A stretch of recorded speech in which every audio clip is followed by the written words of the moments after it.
Paano gumagana yung scholarship eligibility? First, kailangan daw mag-input ng average grade and family income. Gagamitan natin to ng conditional statement na if yung average daw is greater than equal 90 pero yung income nyo ay 200,000 below, full scholarship. Else, if average mo is greater than equal 85 pero income nyo is below 500,000, partial scholarship.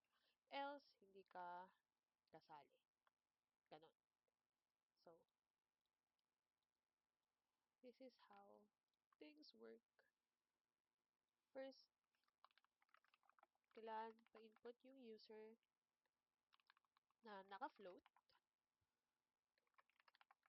ng average grade nila.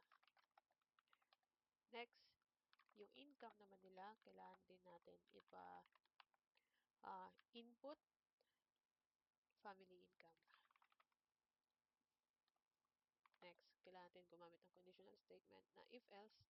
So, if yung grade nila is greater than equal 90 and yung income naman nila is below 200,000, 1, 2, 3, then magpiprint yung full scholarship.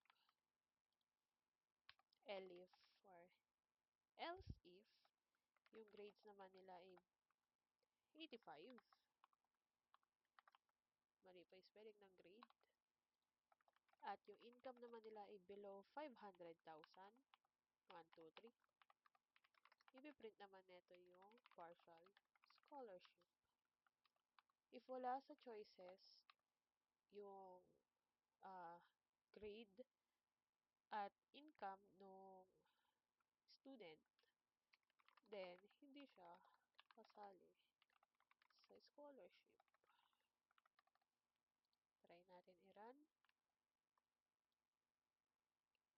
Oops.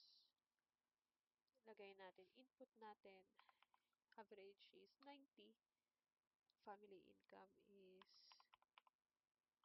2,000. 2,000. Then kasali ako sa scholarship.